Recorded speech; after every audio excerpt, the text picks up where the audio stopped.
Welcome, friends, to another edition of Economic Update, a weekly program devoted to the economic dimensions of our lives, jobs, debts, incomes, our own and those of our children. I'm your host, Richard Wolff. I want to begin today with a problem of the American capitalist system. It is the capture by business of the government agencies that are supposed to regulate them. The term in economics is called regulatory capture. When an industry or an enterprise that's supposed to be supervised and controlled by the government, usually because of past bad behavior by that industry or enterprise, instead what happens is the company either bribes or donates to the campaign of, or finds a way to capture and control the very regulation that was supposed to control it. It's a serious problem in the United States, bad or worse than in most other advanced industrial capitalist economies. And I want to give you some dimensions of this problem because it is becoming more, not less severe, under the Trump administration. I'm going to begin with random examples. The cosmetics industry. Because cosmetics are something that people put on their body, on their skin, and do so literally every day, it is something that in Europe, in the European Union, has been very concerned about what those chemicals that are in those products can do. And therefore, over recent years, in the European Union, they have banned or restricted 1,300 chemicals in the cosmetics industry. By contrast, the United States, over the same period of time, has outlawed or curbed 11. That's right. 1,300 chemicals limited in Europe, 11 limited here. Think about it. Well, it led a Connecticut state senator last year to think about it. He's a doctor, but he also serves in the state senate of that state. His name is Alex Bergstein, and he proposed a law in Connecticut that the United States, or at least the state of Connecticut, would use the same standards in banning chemicals that are in existence in Europe. Just catch up with the Europeans. When asked about his law, he said, given the power of the chemical industry and the power of the cosmetics industry, he didn't think his bill would likely pass. But I thought it was an interesting piece of information. Here's another place where dyes that are basically chemicals are used, in the production of cheese, chocolates, and juice. There, in Europe, a lot of the chemicals are banned again because they have been found, particularly the chemicals in artificial colors and preservatives, to hyperactivity. They are linked to hyperactivity in children, and for that reason they were banned, but not in the United States. The most widely used herbicide, plant killer, in the United States is called atrazine.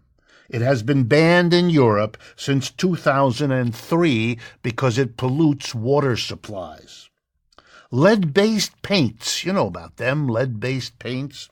They were banned in much of Europe before the Second World War, but it took the United States until 1978 to ban lead-based paints in this country.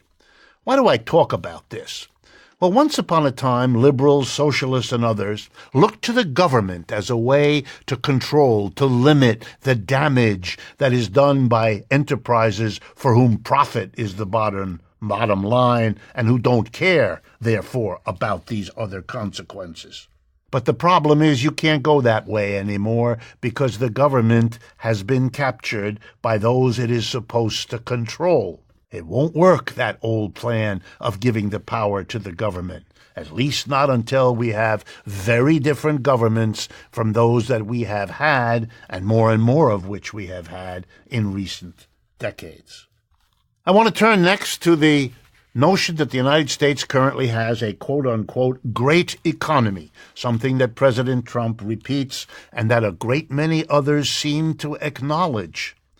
Well, no less an authority than the International Monetary Fund, of which the United States is a member, gave a kind of report card, an assessment of where the American economy is, and they concluded it was not in great shape. In the understatement for which the IMF is famous, quote, "The benefits from the decade-long expansion of the American economy have not been widely shared." Okay, plain English. The rich got richer and the poor got nothing. That's what happened over the last 10 years. And it, by the way, gives the lie to the old argument again of liberal people that somehow if you grow the economic pie, if we have economic growth, then everybody will benefit. No, the last 10 years show us. If at the same time that you grow the pie, because indeed it grew, you decrease the slice that's given to working people, they're not better off. And the reality is that even though the economic output of goods and services grew very, very substantially in the last 10 years, the real incomes of average Americans barely budged at all. All of the gain went to the rich at the top. Here's a list of what the IMF says are signs that the economic performance in the United States is not good. I'm just going to read you some of their list. The impact of rising suicides and drug overdoses on falling life expectancy. The United States has now a lower life expectancy than almost any of the other countries in the G7 or the list of major industrial capitalist countries. That's not a sign of economic well-being. The actual adjustment in the median income of the United States over the last decade or so has been, actually for the last 20 years, has been 2.2%, median income rise in real terms. Over that time, the gross output of goods and services rose 23%. So somebody's getting all that extra output, but the median, the average American, isn't. Among the 40%, poorest 40% of the population, the wealth of that bottom 40% is lower today than it was in 1983. That's not a report card of a great economy. 45 million Americans live in poverty by the statistics on poverty kept by the United States government. Social mobility has collapsed in the United States. Back in 40 years ago, half of the young people at the same age as their parents were living better than those parents did. Today, half of today's young Americans earn less than their parents did at a similar age. I mean, it's a real collapse. And finally, we have some of the worst outcomes of our educational system of any advanced industrial economy. So whatever else you think about, if you look in anything like a balanced way at our economy, if you don't cherry pick the statistics that make things look good and carefully avoid looking at those that don't, if you don't do that kind of lopsided behavior, you get much closer to the IMF's assessment than to Mr. Trump's self-serving effort at re-election next year. The next item I want to turn to is the ongoing crazy theater of the tariff and trade wars propelled by Mr. Trump and the Republicans around the world, most notably against China and Mexico, but also against Europe and many other parts of the world. I want to explain what that is about and how it relates, if you like, to another blustery, bullying behavior of the same president and the same Republican Party, namely the effort to get the Federal Reserve in the United States to lower interest rates. What's the connection? Well, here's the problem. Everyone who follows capitalism knows it's a highly unstable system. On average, every 4 to 7 years, capitalism has a downturn. People lose their jobs, businesses go out of business, production is cut back, the government raises less taxes, a catastrophe. Sometimes it's short and shallow, other times it's long and deep. The one after 2008 has been long and deep, so it's very present in everyone's mind. Well, if the average recovery is 4 to 7 years, and we note that we're now 9 to 10 years since the crash happened in 2008 and 9. Everybody who pays any attention knows we're due for another one. And it could happen either later this year, 2019, or even worse for Mr. Trump, next year, running up to the election in November of 2020. He doesn't want that to happen because he assumes, in my judgment correctly, that if a big depression hits next year, he can kiss re-election goodbye. So what is he going to do?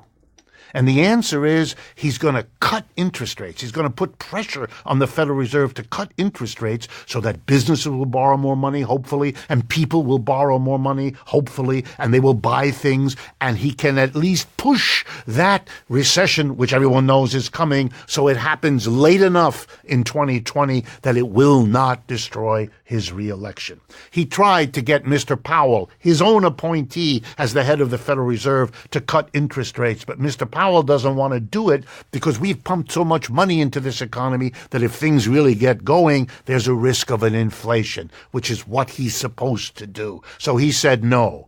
So Mr. Trump got angry and yelled at him. He did that again, repeatedly. But he can't get anywhere, so he has a second plan. He is going to make it look like the world economy is going to crash. He's actually going to propel the notion of a disaster and hope that the incoming disaster will convince the Federal Reserve to stave that off by lowering interest rates because nothing else will work. So he has to hype the aggressive attitude towards China. He has to hype the aggressive attitude towards Mexico that involved slapping tariffs on them while he was over there pretending he was a king and queen with those folks in England. The American business community didn't like what he was doing. They let him know right away that those tariffs he was going to hit Mexico with, that might be good for your reelection, but if you do that, we're going to be hurt, and if we're hurt, you can kiss your re-election goodbye. And in 24 hours, the tariffs against Mexico disappeared. They were all ready to go. They disappeared because Mr. Trump realized, this is not a way to get reelected. This is a way to get defeated. So that was the end of the story in Mexico, and immediately he hyped up the aggressive attitude towards China again. The same plan. I will get her reelected if it looks like terrible economic crisis is coming, because then the Federal Reserve will lower interest rates, and then everybody hopefully will borrow, and we will stave off, we'll delay this catastrophe from coming down on us. Here's the message. Global economic problems. Mrs. Lagarde, Christine Lagarde, who's the head of the International Monetary Fund, has announced officially that her agency, and it's one of the most respected agencies in the world for this kind of economics, her agency estimates that the loss to the world in economic wealth from the United States-China trade war, if it continues much longer, will be in the neighborhood of $455 billion. That's $500 billion. Unspeakable loss that will be, of course, pushed on those who can afford it least. We are watching the Republican Party and Mr. Trump ready to destroy vast sectors of a global economy to get themselves reelected. And the only really interesting question is whether the rest of the American system, the business community, the Democratic Party, the working class, will sit by and watch this theater played out in the way that it has been, and the risks being taken to pander to this politician's re-election hopes. We've come to the end of the first half of this program. Again, I want to remind you, please sign up to be a YouTube supporter where you get informed of what's happening with this program and our activities. You simply go to YouTube and /Democracy at Work, and you'll find this program. Make use of our websites where you can communicate to us, follow what we do. rdwolf.com and democracyatwork.info.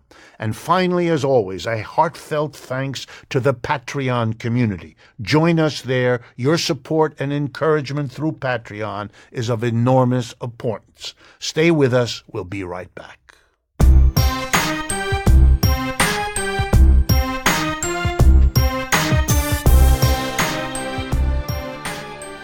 Welcome back, friends, to the second half of Economic Update for today. I am very pleased to welcome to our microphones and our cameras John Duda.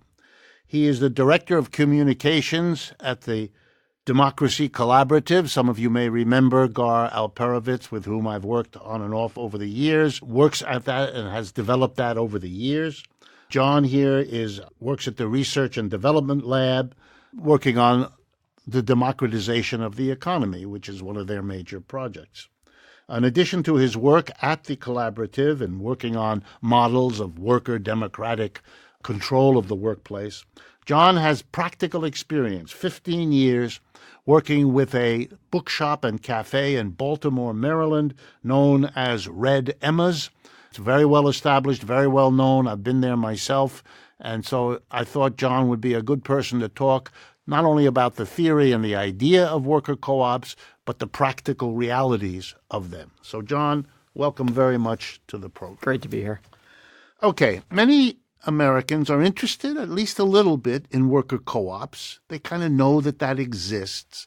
But mostly it has had the reputation, which I don't think is accidental, that it's a little bit pie in the sky, it's a little bit utopian, it can't work very long or not for more than 3 or 4 people.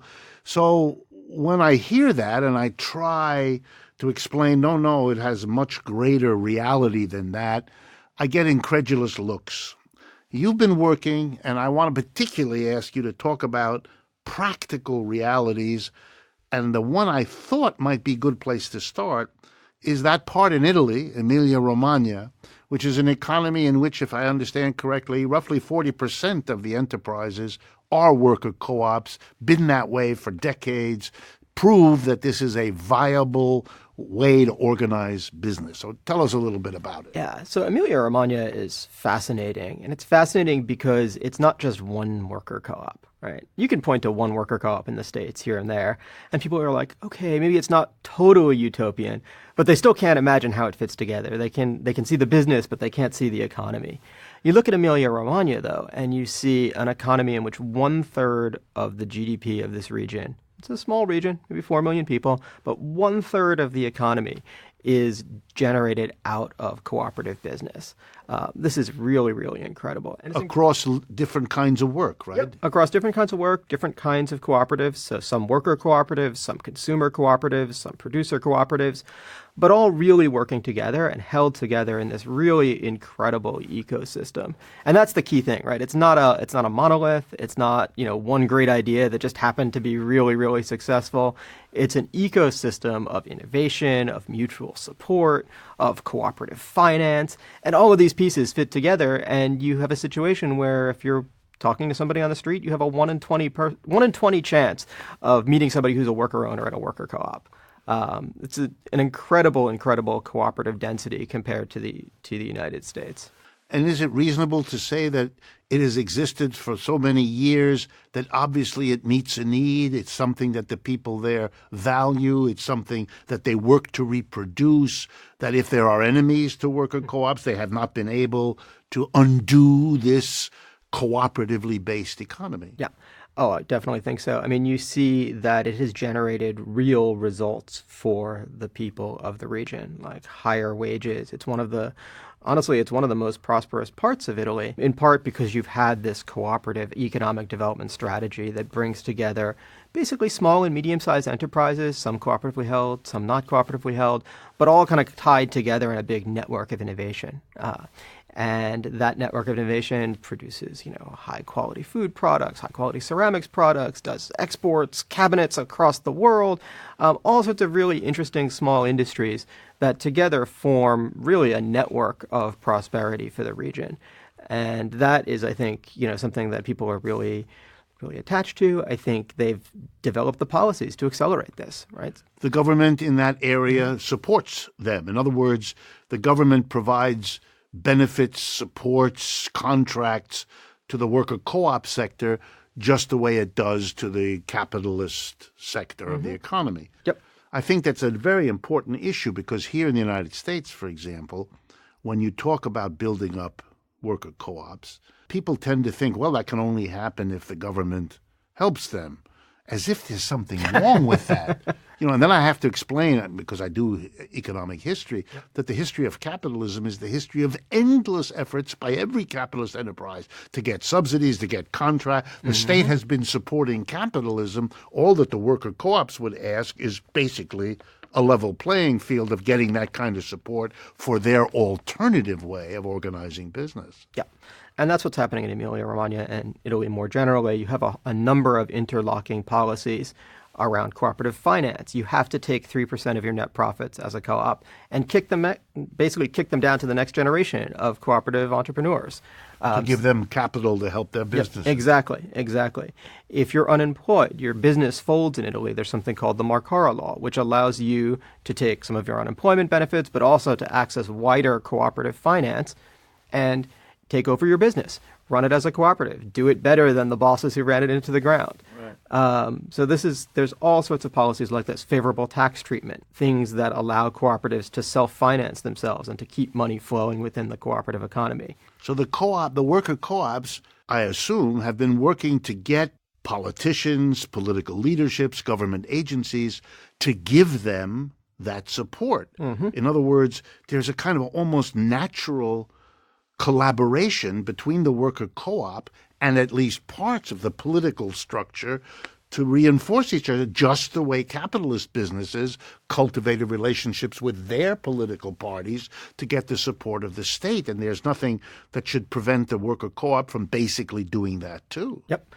And just like, traditional businesses will have things like the Chamber of Commerce and things like that, in the Italian situation, you have very powerful cooperative federations that worker co-ops are part of, depending on exactly where on the ideological spectrum they lie. And these cooperative federations provide policy advocacy, but they also provide technical assistance. They provide financing support. So they become powerful ways of banding together for the cooperative And so a politician, not to push the point, but a politician would not want to be viewed negatively by the Association of Worker Co-ops because that would hurt his or her chances of re-election, etc. In other words, they have to respond to the worker co-op sector, given that it's a third or more of the economy in their region. They couldn't possibly ignore it, or at least it would be then a political, a warfare of some sort. Yeah. Can you imagine a sector of the American economy comparable, let's say a third of the American economy at some point in the future, replicating this story of Emilia-Romagna? In other words, can it happen here? Oh, I certainly think so. I wouldn't be doing what I'm doing if I didn't think in my heart of hearts that it was actually possible. I don't know if it's going to be possible tomorrow, but I certainly think we've seen tremendous growth and excitement in worker cooperative models. I know personally, I helped start Red Emma's worker cooperative in Baltimore about 15 years ago. And when we started, there was nothing. We were idealistic radicals, right, who had read about worker co-ops once or twice and gotten excited about the model. There was no support. There was no movement. There was just a lot of people like us discovering that this was an economic alternative that made sense for us and our lives and the way we wanted to put our values into practice. And then fast forward to today, you see a tremendous movement. You see a national federation that's, getting much more sophisticated, much more nuanced, much more powerful in terms of the way it's engaging with policy. You see national financing networks springing up that are creating grassroots financing to help worker co-ops, help other worker co-ops. You see all sorts of really interesting shifts in local economic development policy. When we started back in Baltimore in 2004, it was, we were from Crazy Town, right? Nobody would look at us and be like, "You're a what now?" And well, tell us, I don't mean to interrupt, John, but tell us a little bit about Red Emma. Tell us, because that's a practical project. You were involved from the beginning. How has it developed? Give us a little sketch. I think people will be very interested to know. It started as a radical bookstore and coffeehouse. It started just with the goal of paying the rent, the idea that we could create dignified work for the people who work there, on a full-time basis was a little bit like outside of the horizons when we opened the doors. But what we found is that the model worked. We found that people really got something out of being in control of their workplace, right? That sense of control over a piece of the economy that you have to interact with on a, basically daily basis was valuable. And we found that it was also valuable to create space in the community, and it's grown. Today, we've expanded for the second time. There's about 30 people on the payroll. How many started it? It was about 12. So you've gone from 12 to 30? Yep. And these are people who all have a more or less equal say in the decisions, how to run the business, how to develop, how to move, how to grow. Yep, everybody, and it's pretty standard in worker co-ops. You don't make somebody a worker owner the minute they walk in the door because, sometimes you meet people and it doesn't work out. Right. But once you've proven that you're somebody that is, excited about the future of the business, you become a worker owner. You become a member of this cooperative and you become part of this democratic enterprise that's, really quite different than a traditional business. Do people get paid the same amount? Do they get paid differently? How does that work? There's a small range. I think there's a moral impulse to make everybody equal, right? Like everybody gets the same salary. In practice, people want to see raises over time. They want to feel like the longer they invest in the project that they get a little bit back. So we've capped it at 2-to-1. In practice, it's much, much lower than that in terms of ratio. And that is, very, very different from, of course, traditional businesses in the U.S. where we see, 350-to-1, things like that ratios between the lowest paid and the highest paid employees. And in some ways, the most important thing is that's a democratic decision, what that rate. In other words, it is decided democratically whether everybody gets the same or there are differences and what those differences are, how big they are when you get them. In other words, you really are, you know that you're not in a regular business because you're in the process of having decisions over what everybody gets paid. Correct. What's your sense of America today as a society? Trump, the chaos of the wars against China and Mexico, and where the movement for worker co-ops fits into all of that? I think it fits into restoring a sense of control. And I think that's what's driven a lot of the politics in the U.S. is people feeling like they're in free fall, people feeling like the bottom has fallen out of the American dream. And they've turned, in many cases, to very reactionary ways of feeling in control, ways that are, focused on hurting other people, right? Locking them up, criminalizing them, building a wall. Caging the children. Yeah. And I think what worker co-ops do and what other kinds of democratized economic formations can do is give people a different sense of being in control, a sense that's grounded in solidarity, that's grounded in participation, that's grounded, honestly, in community as, it actually is. And that, I think, is really, really important. I think we need that desperately in the United States. And I think what you see in terms of people, flocking to these kind of ideas and getting incredibly excited about these ideas is because people are really they're really hungry for ways to feel that they are in control of their own economic life. Right. And not at the play of these forces that seem overwhelming. Last question that we'll have time for. There's so many.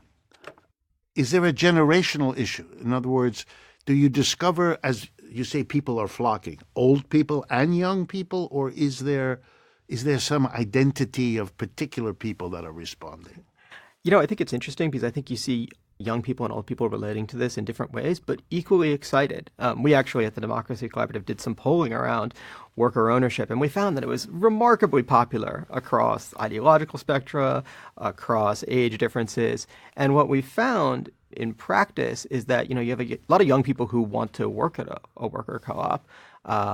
You have a lot of older people who might be the owners of businesses, and they're thinking about the future, they're thinking about their legacy, they're thinking about what's going to happen to this business I created, and giving them the model of the worker co-op. They relate to it in a different way, but they see the same possibility. John, I wish we had more time.